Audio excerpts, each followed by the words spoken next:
Hey, Mike di sini. Bagi banyak orang, membeli HP sejenis Realme C3 yang harganya mendekati 2 juta ternyata masih berat. Jadi muncullah HP satu lagi yang menggantikan kisaran harga Realme C2 tahun lalu bernama C11.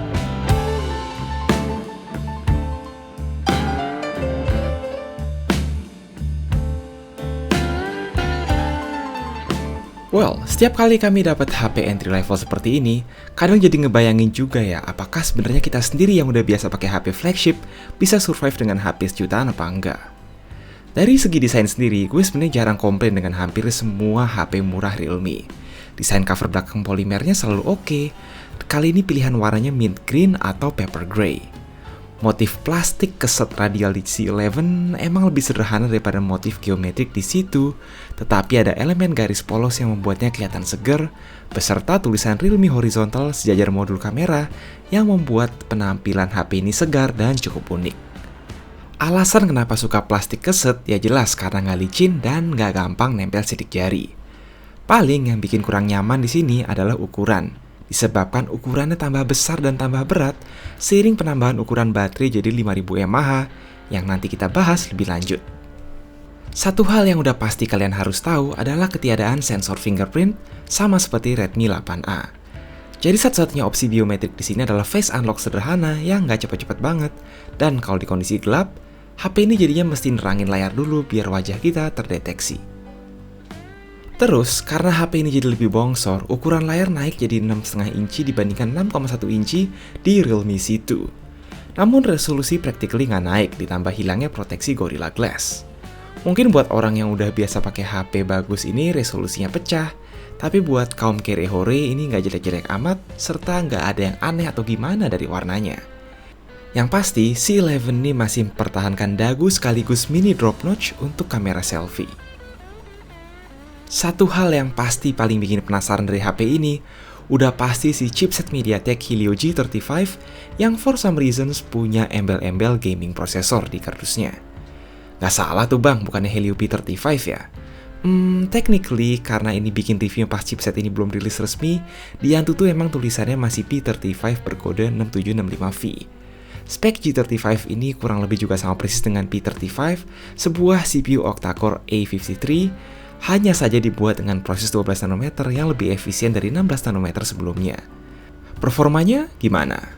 Bisa dibandingin lah sama Snapdragon 439 dengan grafis lebih kenceng dikit, meski ya sama-sama menguji kesabaran untuk pemakaian sehari-hari kalau udah biasa pakai chip kelas menengah.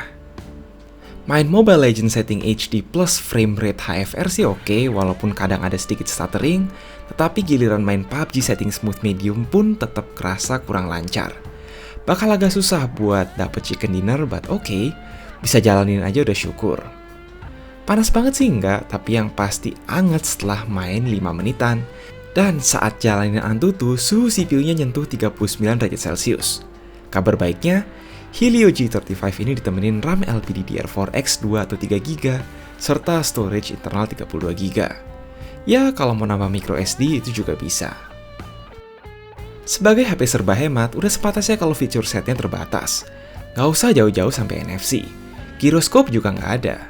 Seenggaknya magnetometer, light sensor, dan lain-lain masih lengkap. Jadi, sekarang kita langsung bahas kamera secara singkat aja ya. Meski desain kotaknya ini kelihatan kekinian, setupnya sangat simple, yaitu kamera utama 13MP PDAF, flash, dan sebuah depth sensor untuk portrait. Untuk harganya, kamera ini nggak jelek kok. HDR-nya lumayan, ada chroma boost untuk naikin saturasi meski jarang gue pakai, tapi dari detail yang dihasilkan, gue merasa puas meski ini kemarin kami coba di kondisi indoor. Gak fair lah expect kualitas yang lebih dari ini. Portrait modenya well sederhana, tapi ya usable kok buat ganti DP di sosmed. Ada juga tombol digital zoom sampai 4 kali, walau kayaknya cukup sampai 2 kali aja. Menariknya, di sini ada night mode untuk memudahkan bikin foto-foto terang semi long exposure di kondisi minim cahaya, menjadikan C11 HP termurah Realme yang punya fitur kamera ini. Di depan ada kamera 5MP, mumpuni juga buat iseng-iseng selfie, terus ini ada sedikit sampel video.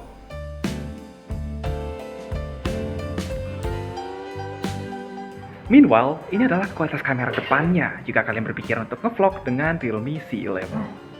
Kembali ke awal, alasan utama kenapa HP ini jadi gede dan berat adalah baterai. Tapi apa baterainya sebagus itu?